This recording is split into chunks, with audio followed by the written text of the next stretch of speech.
आप ही मुझे बता दीजिए भी तंत्र मंत्र से, सूअर काटने से, बकरा काटने से क्या भला हुआ, या उन बाबों को ले आओ, वो बताएं भी क्या भला हुआ इससे। सिर्फ उनका अपना पेट पलता है, उनको पता जिस दिन ये पड़ जाएंगे उस दिन मेरा पखंड नहीं चलेगा। अब वो एक भारत में पखंडी है सबसे बड़ा, नया पैदा किया भी गदेश्वर, नागेश्वर की बात। हाँ, उसी की बात कर रहा हूँ। वो एक लड़की ने उसकी सारी बातें खोल के रख दी। जो काम हम वाल्मीकि उपवन से करेंगे वो उसका लाभ पूरी वाल्मीकि कौम को ज्ञान प्राप्त करने में मिलेगा। सिर्फ ये नहीं कि वाल्मीकि तीर्थ गए और पूछो, आज आप लोगों से पूछो जाके कि वाल्मीकि तीर्थ आप क्यों गए थे, कि जी बच्चों को ना सोने की मूर्ति दिखाने गए थे। लेकिन आप जब कुआं नहीं है, आप जब लोगों से घर घर जाकर कहेंगे कि आप ये जो कर रहे हैं, जो देवी देवता पूज रहे हैं या सर में राख डलवा रहे हैं, तो वो मत करिए, तो आपका तो विरोध हो जाएगा इससे। तो हुआ है, 40 साल झेला है, मगर उन्हीं लोगों को हमने कन्विंस किया। अब मैं बता रहा हूँ उन ब्राह्मणों में, देखो उन ब्राह्मणों में एक नाम ले लो आप, जैसे इंद्र का नाम लेते हैं, क्या कहते हैं उसको, देवराज इंद्र। उसको कहते नहीं कि हल्या से बलात्कार किया, इसको नहीं रखेंगे। ब्राह्मणों में ब्रह्मा सबसे बड़ा, ब्रह्मा के ऊपर इल्जाम है।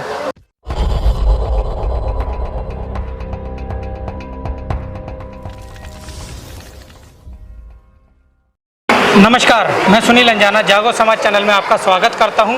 आज हम हैं दिल्ली के गढ़वाल भवन में। यहाँ एक योगेश्वर पर्व यहाँ पर बड़े धूमधाम से मनाया जा रहा है, हर साल की भांति। और यहाँ पर हमारे साथ में हैं दर्शन रतन रावण साहब, जो कि आदि धर्म समाज के संस्थापक हैं। वो आज यहाँ मौजूद है, तो आज इनसे हम चर्चा करेंगे, इनके विषय क्या है, उद्देश्य क्या है और आदर्श का क्या उद्देश्य है, और कई चीज़ें, तमाम तरह की चीज़ें हैं वो आपके समक्ष जो है हम रखने वाले हैं। अगर आपको ये इंटरव्यू अच्छा लगे तो इसे शेयर करने में बिल्कुल भी कमी ना करिएगा। जय वाल्मीकि साहब। जय भीम साहब जी। पहले तो हम जानना चाहेंगे, आदर्श आदि धर्म समाज ये कब बना और इसका उद्देश्य क्या है? आदि धर्म समाज 24 सितंबर 1994 में बना,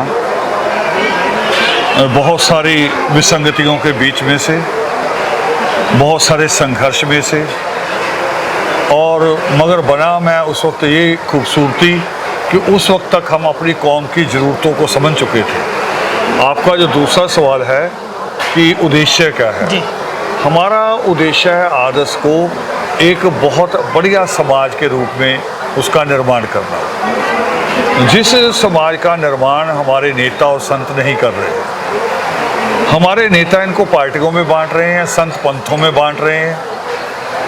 नेताओं के पास जाते हैं तो वो इनको केवल पार्टियों की सीख देते हैं, संतों के पास जाते हैं तो वो इनके सिरों में राख डाल रहे हैं। अब परमात्मा वाल्मीकि जी क्या कहते हैं इसकी किसी को चिंता नहीं है। सृष्टिकर्ता वाल्मीकि दयावान कहते हैं कि तप, दान और तीरथ से भी तुम्हारी मुक्ति नहीं हो सकती, तुम्हारी मुक्ति ज्ञान से होगी। ये बात ना हमारा संत कर रहा है, ना हमारा नेता कर रहा है। संतों ने या तो झाड़े से बना रखे मोर पंख के सिर में मार देते हैं, या धूने लगा रखे उसकी राख उठा के सिर में डाल देते हैं।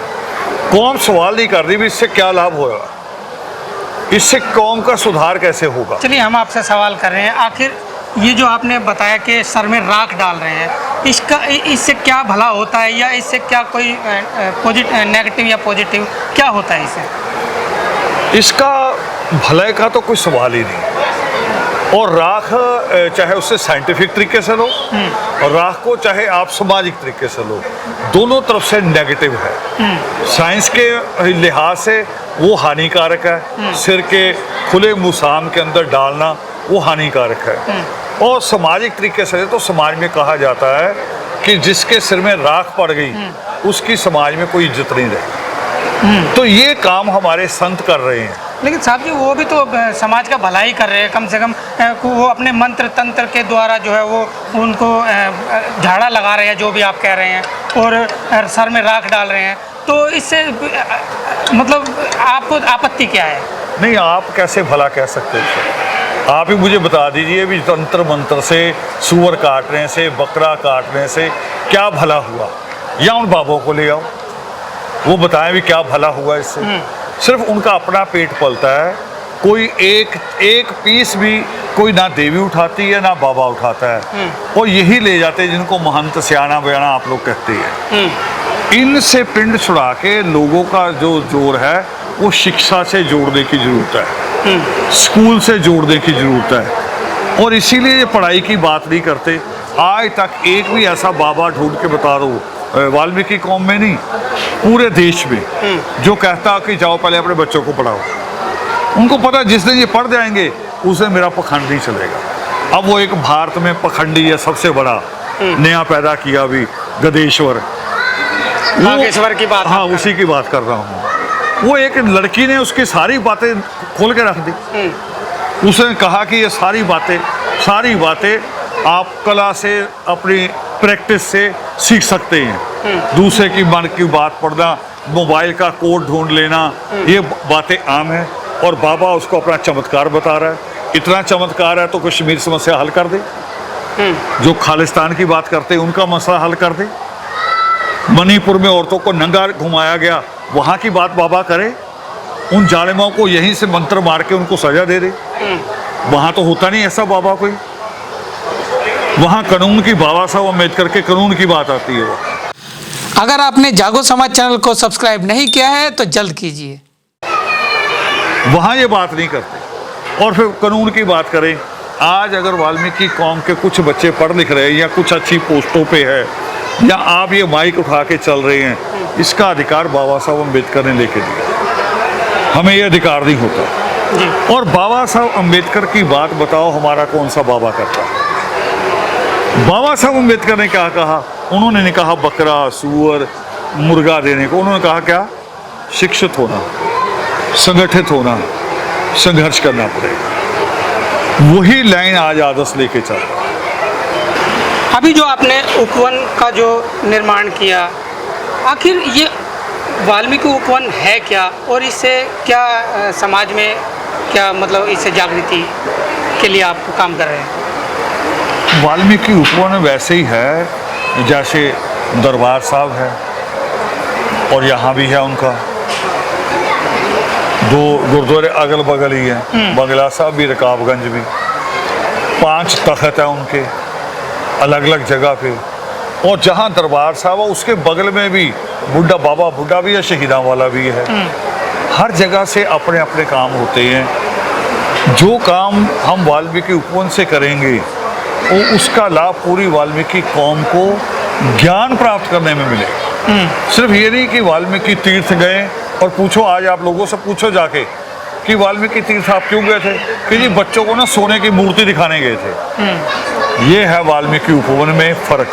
वाल्मीकि उपवन कहता है कि सोने की मूर्ति देखने ना आना, वाल्मीकि परमात्मा ने क्या कहा ये सीखने आना। और वो पूर्ति कहीं से हो नहीं रही है।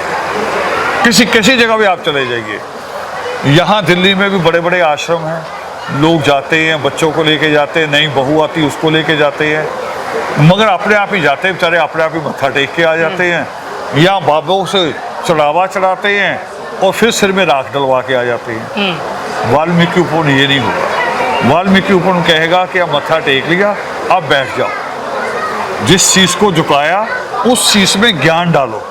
परमात्मा ने कौन से ज्ञान की बात की, तो ज्ञान की बात वहाँ की जाएगी, परमात्मा की शिक्षाओं की बात वहाँ की जाएगी।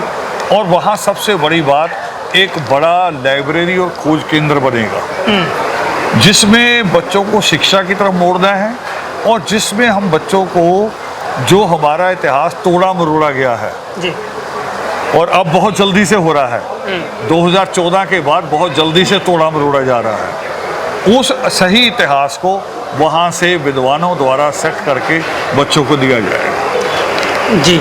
अच्छा, आपने कि अभी अपनी स्पीच में ये बोला था कि बाइक रैली जो है वो हर मोहल्ले बस्तियों में कराने की बात थी। आखिर इसका क्या उद्देश्य है? यही उद्देश्य कि जो यहाँ तक नहीं आ सकते, ना ही गढ़वाल भवन सारी दिल्ली को संभाल सकता है, हम उन तक चल के जाएंगे। एक कहावत है कि प्यासा कुएं के पास जाता, कुआं प्यासे के पास नहीं जाता। पर जो कंपनी सिस्टम है, कंपनी ने अपनी बोतल रख के इंतज़ार नहीं किया कि लोग हमारे पास आएंगे, उसने अपनी पानी की बोतल गली गली हर गांव में पहुंचा दी। हमें भी गली गली ये घर घर ए प्रचार पहुंचाना है। लेकिन ये आप जब कुआं नहीं है। आप जब लोगों से घर घर जाकर कहेंगे कि आप ये जो कर रहे हैं, जो देवी देवता पूज रहे हैं या सर में राख डलवा रहे हैं, तो वो मत करिए, तो आपका तो विरोध हो जाएगा इससे। तो हुआ है, 40 साल झेला है, मगर उन्हीं लोगों को हमने कन्विंस किया। इनमें से एक भी ऐसा नहीं जिसके घर अंधविश्वास नहीं हुआ। ये सारे मेरे घर भी अंधविश्वास होता था, मगर जब बात समझ में आ जाती है। अभी भी एक बेटी आई हुई थी, बहुएं, मैंने कहा बेटे मुझे एक बार बता दो भी जब आप सुअर देते हो कोई एक पीस देवी ले जाती है, फिर तो मैं कहूँगा करते रहो। देवी कहती नहीं, देवी मांगती नहीं, ये पखंडी आके आपको उलझाते हैं उसमें कि देवी नाराज है। भाई देवी हमसे क्यों नाराज है? अभी अंबानी ने अपने लड़की की प्री वेडिंग किया है, उसने तो कोई सुअर दिया नहीं, वहाँ कोई देवी आई नहीं, कोई पीर नहीं गया, कोई मज़ार में से निकल के गया हो पीर कि मेरा हिस्सा रह गया, बल्कि लोगों ने ये कहा है कि जहाँ उसका घर बना है उसके पास उसके नीचे कुछ हिस्सा कब्रिस्तान का है, तब भी कोई पीर नहीं आया उससे मांगने। तो जब मिसाल से, तर्क से आप लोगों से बात करोगे और बीच में अपने आप को रख के कि मेरे भी होता था, तो लोग समझेंगे। और यही लोग हैं जब ईसाई बनते सब कुछ छोड़ देते हैं, राधा स्वामी बनते तब छोड़ देते हैं, तो जब हम भी बात करेंगे तब भी ये मानेंगे। जी। अच्छा, आपने एक और बात कही थी कि स्टूडेंट ने अपनी स्कॉलरशिप के पैसों से जूते खरीदे, तो क्या करना चाहिए? उस बच्चे को समझाना चाहिए कि जब स्कॉलरशिप आएगी, ये माँ बाप को भी ध्यान रखना चाहिए। ये पूरा वाक्य क्या है? पूरा वाक्य आप बताएंगे। पूरा वाक्य है कि कॉलेज है एक, उसमें बच्चों की एडमिशन हुई और एडमिशन पे एक टीचर ने गारंटी के तौर पे साइन कर दिए कि मेरी गारंटी पे इनको ले लो, अभी इनके माँ बाप के पास फीस नहीं है, जैसे स्कॉलरशिप आएगी तो ये उसमें रख देंगे जी। अब ये बात टीचर ने कही, ये बात माँ बाप को भी कहनी चाहिए। कुछ बच्चों ने उसमें से फीस आते ही कोई बूट खरीद रहा, कोई टी शर्ट खरीद रहा है, और जब उनको क्लास से हटाया गया कि रोल नंबर नहीं मिलेगा, आपकी तो फीस ही नहीं आई, तो फिर उसी टीचर के पास, तो टीचर ने कहा स्कॉलरशिप आपकी कहाँ है? फिर अगल बगल देख रहे, टीचर ने क्लर्क से बात की, क्लर्क कराई, स्कॉलरशिप तो 1 महीना पहले आ गई है, मिल गई है। हाँ। फिर उन बच्चों से सख्ती से पूछा, फिर उन्होंने बेशर्मों ने बताया कि वो तो हमने खा पी ली, किसी ने शूज़ खरीद लिए, किसी ने टी शर्ट ले ली, कोई मौसी के यहाँ चला गया। अब कौन उनकी गारंटी दे? ऐसे बच्चों को समझाने की जरूरत है कि ये शूज़ कुछ भी नहीं है, तुम पढ़ लिख जाओ, अफसर बन जाओ, ऐसे तो इससे ज़्यादा डबल महंगे शूज़ तुम्हें लोग गिफ्ट कर दिया करें। आपने ये बात भी कहा था कि अगर स्कॉलरशिप से पढ़ेगा तो ताज पहनेगा, तो वो क्या था? वो था कि स्कॉलरशिप का अगर वो इस्तेमाल स्कूल की फीस के तौर पे करता तो सिर पे ताज आता किसी अधिकारी होने का, हो सकता उनमें कोई प्रोफेसर बनता, कोई जज का ताज मिलता किसी को, और जो शूज़ खरीदेगा उसके सिर पे भी जूते ही है, वो जूते पड़ेंगे, जूते ही पड़ेंगे।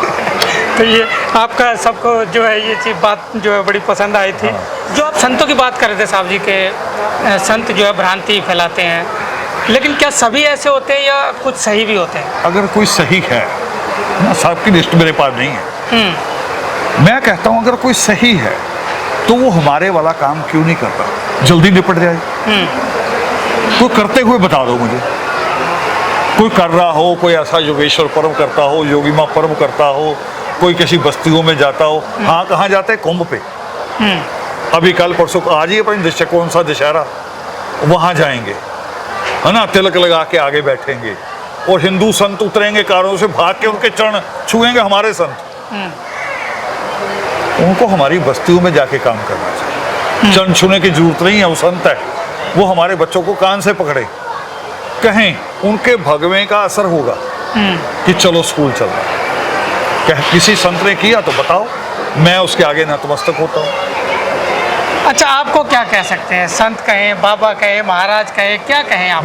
मुझे आप कहो भी मैं इस कौम का एक पीड़ित हूँ जिसने अपनी माँ को गंदगी उठाते देखा, बस वो गंदगी हटानी है, उस नरक से उनको निकालना। अच्छा, कोई फॉर्मूला आप बता रहे थे बच्चों की शिक्षा के लिए, घर पे भी बच्चे जो है वो पढ़ सकते हैं। आप कुछ बता रहे थे कि दादी की आंखें खराब हो, वो कहती है कि मेरी आंखों से दिख नहीं रहा, तू पढ़ दो बेटा।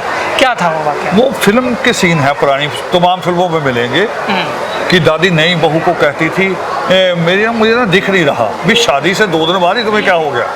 वो असल में एक तरीका था, ये गीता पढ़ के सुना। वो चाहती थी कि ये बच्ची है, आई है, पता नहीं इसने संस्कार सीखे हैं नहीं सीखे हैं, हमारा धर्म पक्का हो जाए और ये घर को धर्म के तौर पे बना के रखे, मुझे सुना दे। अब जब वो रोज सुनाएगी तो उसके अंदर भी जाएगा। ब्रेन तो ईश्वर ने सबको दिया। जुआरी के पास भी ब्रेन होता तभी वो खेलता जुआ, सबको दिया है। वही तरीका मैं लोगों से कहता हूँ कि बच्चे को ये मत कहो कि ये किताब पढ़ सीख ना, उसे कहो मुझे समझ में नहीं आ रही, मुझे दिखाई कम दे रहा है ना, तू मुझे 2 पेज सुना दे आज। वो जब 2 पेज पढ़ेगा तो बच्चा जो है ना, हमारी वाली उम्र के लिहाज से आज बच्चा एडवांस है, वो मेमोरी में फिट हो जाए, तेज है, फिट होगा। उसको आपको कहना नहीं पड़ेगा जी। वो जो वहाँ तर्क सीख लेगा, जब कभी सवाल आएगा फौरन उठ के खड़ा होकर जवाब देगा। आज नहीं देता, आज देखो हमारे बीच में एक बुद्धि आते हैं जी, कहेंगे वाल्मीकि ने क्या किया, सीता की वो किया, सीता के बच्चे पाले। भी रविदास के पास मीरा आई, हमने सवाल किया, हमने आज तक एतराज किया, ये आप बड़ी क्यों बात आई? करें जी, हमने नहीं एतराज किया, तो तुम कौन होते हो एतराज करने वाले? वो परमात्मा, उनके दरबार में माँ शबरी भी आएगी, सीता भी आएगी, उनके दरबार में ब्राह्मण का बच्चा भारद्वाज भी आएगा, उनके दरबार में दैत्य राज महाराजा बलि भी आएगा, जिनके नाम पे ओणम होता है, उनके दरबार में सब आए, वो ईश्वर है। तो ये तर्क उन किताबों में है। जब बच्चा सीख जाएगा और उसके कान में कहीं विरोधी बात पड़ेगी, वो फौरन जवाब देगा। अच्छा, संत रविदास की बात आप कर रहे थे, संत रविदास के पास में मीरा आई, लेकिन मीरा तो जो राधे श्याम जो है कृष्ण की, ये और अच्छा तर्क है जो आप दे रहे हैं। उसने कभी रविदास कहा ही नहीं, वो हमेशा कृष्ण का नाम जपती रही। उसने लिखा, मेरे तो गिरधर गोपाल दूसरा ना कोई, इसका मतलब रविदास भी नहीं। ये मन घड़ंत कहानियां जोड़ के ना उपमा बनानी, जैसे हमारे लोग भी जोड़ लेते हैं कई बार जी, मगर हम जो भी बात हमें गलत लगती है हम करें भी ये नहीं। लेकिन जो उनसे जुड़े हुए लोग हैं, संत रविदास जी से जो जुड़े लोग हैं जी, वो हमेशा वाल्मीकि भगवान पे जो है वो कटाक्ष करते हैं, उंगली उठाते हैं, और हम कभी नहीं उठाते। उसी कौम पे भी, हाँ, उनसे जो जुड़े हैं उन पे भी उंगली उठाते हैं हमेशा कि वाल्मीकि जी ब्राह्मण हैं या उनसे उनका कोई रिश्ता नहीं है। तो क्या जो ब्राह्मण शब्द जो आया है, इस पर आप क्या अपने? देखो, उसकी बड़ी मिसाल है कि जो ब्राह्मण होता है, मनुस्मृति में भी, दूसरे ग्रंथों में भी, गौतम धर्म सूत्र में भी, सब में लिखा हुआ है कि ब्राह्मण कोई पाप कर ले तो पाप नहीं है, ठीक, फिर भी वो पूजनीय है। अब मैं बता रहा हूँ, उन ब्राह्मणों में देखो, उन ब्राह्मणों में एक नाम दे दो आप, जैसे इंद्र का नाम लेते हैं, क्या कहते हैं उसको, देवराज इंद्र। उसको कहते नहीं कि हल्या से बलात्कार किया, इसको नहीं रखेंगे। ब्राह्मणों में ब्रह्मा सबसे बड़ा, ब्रह्मा के ऊपर इल्जाम है कितने सारे, उन्हीं शास्त्रों में लिखे हुए, वो तब भी ब्रह्मा को तब भी मानते हैं। अगर वाल्मीकि ब्राह्मण होते, इनके ऊपर तो एक भी इल्जाम नहीं है। पंजाब हरियाणा हाई कोर्ट ने कहा कि जो इल्जाम लगाते ये भी झूठे हैं, तो वो इनको क्यों नहीं मान रहे? यहाँ तक कि वाल्मीकि को मानना तो दूर की बात, कि वाल्मीकि जी से शिक्षा ली या लव कुश ने, वो उनको नहीं मानते। अरे अब तुम भ्रष्ट होके आ गए, उनको होता ना परछाई पड़ गई, तुम भ्रष्ट हो गए। राम परिवार बनाएंगे तो लव कुश नहीं होंगे, या परिवार बच्चों के बिना कैसे हो सकता है? फैमिली फोटो आप खिंचवाओगे तो आपके बच्चे होंगे, कपल फोटो खिंचवाओगे तो आप पति पत्नी होंगे, सिंगल फोटो पासपोर्ट फोटो। अब राम परिवार में लव कुश क्यों नहीं है? ये कौन कर रहा है ऐतराज? ब्राह्मण ही तो कर रहा है जी। वो ब्राह्मण होते तो ब्राह्मण के लिए वाल्मीकि आज सबसे ज्यादा पूजनीय होते।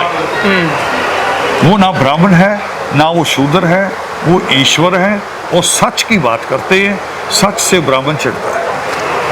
जी बिल्कुल, आपने बिल्कुल सही कहा। देखिए क्योंकि लोगों ने जो सच्ची रामायण है, जो महाकाव्य है, उस तक तो पहुंच ही नहीं पाए, लेकिन जो रामचरितमानस है, जो कि तुलसीदास जी ने लिखा, उसको लोग पढ़कर जो है वो तरह तरह की बातें करते हैं, भगवान वाल्मीकि जी के विषय में जो उंगलियां उठाते हैं, उन पर टिप्पणियां करते हैं, लेकिन सच्चाई क्या है उस तक आज तक लोग नहीं पहुंच पाए हैं। तो साहब जी जो है, आज आपसे चर्चा करके बड़ा अच्छा लगा। चलते चलते क्या मैसेज आप समाज के बच्चों को, युवाओं को, महिलाओं को देना चाहिए? देखो, सबसे ज़्यादा ना हमारे खर्चे शादियों पे हो रहे, मरने पे हो रहे। मरने पे भी पता नहीं कितनी तरह की रोटी बनाते, कितनी तरह की सब्जियां बनाते, शादियों में 10-10 दिन जाके बैठते हैं। इनको सबसे पहले ये रोकना होगा। सामाजिक स्तर पे पंचायतों को फैसले लेने होंगे भी शादी में रिश्तेदार 2 दिन से पहले नहीं आएंगे। मरने पे एक रोटी, एक सब्जी, एक दाल बनेगी और कुछ नहीं बनेगा। ये खर्चा अगर बचा लेंगे तो हमें थोड़ी देंगे, अपने बच्चों पे लगाए। जी बिल्कुल, क्योंकि ईश्वर ने जन्म मृत्यु हमारे हाथ में नहीं दिया, जीवन दिया है। तो जीवन अच्छा जीने के लिए तो पैसा बचाना पड़ेगा, उस पर हम कंट्रोल करें। नियम बना सकते तनख्वाह बढ़ाने का रास्ता नहीं है, बचत करने का रास्ता है।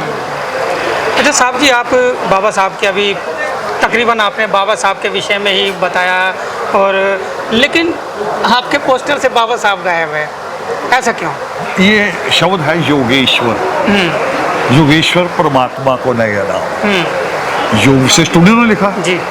तो उन्हीं के नाम पे ये पर्व ये मनाना शुरू कर रहे थे जो पखंडी मोदी और बाबा रामदेव जैसे, कि जी वो 21 का आता है, डेट को निकाली थी इन्होंने, 11 जून या 21 जून सबसे गर्म दिन, वो योग दिन मनाओ उसको। भाई योग दिन मनाओ तो अपने उस बाप को तो याद करो जहाँ से योग शुरू होता है। योग शुरू जी। और वो भी बंदर कूद वाला योग नहीं, दिमाग वाला योग, यहाँ से शुरू। तो योगेश्वर पर्व वहाँ से है। तो यहाँ के मेंबरों की इच्छा थी कि इस योगेश्वर पर्व को हम अतिकाय जी के बाद शुरू कर रहे हैं, इसलिए उनको समर्पित किया गया। मेरी फोटो भी नहीं है। जी बिल्कुल, बड़े तरीके से सिस्टम सेट किया जी, सब चीज़ों से सलाह करके। अभी भी मैं कह रहा था कि मीटिंगें होंगी, फिर फैसले होंगे। बता दिए ये अड़चनें आ रही हैं, सोच के आना। जी। तो चलिए, ये है हमारे साथ में धर्मगुरु शुक्राचार्य दर्शन रतन रावण साहब जी, जो कि आदि धर्म समाज के संस्थापक है। और इस आदि धर्म समाज में एक चीज़ महत्वपूर्ण है जो कि किसी भी संगठन में नहीं है। वो बात यह है कि यहाँ पर कोई पद नहीं है, ना कोई अध्यक्ष है, ना कोई महासचिव है, ना कोई सचिव है, कहीं भी कोई पद आपको दिखाई नहीं देगा। तो ये एक सबसे अच्छी बात है। यहाँ पर ना कोई पद के ऊपर झगड़ा है, ना कोई कुर्सी के ऊपर झगड़ा है। यहाँ पर जो सर्वे सर्वा है वो रावण साहब है, और जो सुनने वाले हैं वो सेवादार हैं, और वो ही अपने परिवार को सक्षम बनाने में काम कर रहे हैं। तो चलिए, इसी के साथ मैं सुनील अंजाना, जागो समाज चैनल, आपका अपना चैनल। धन्यवाद।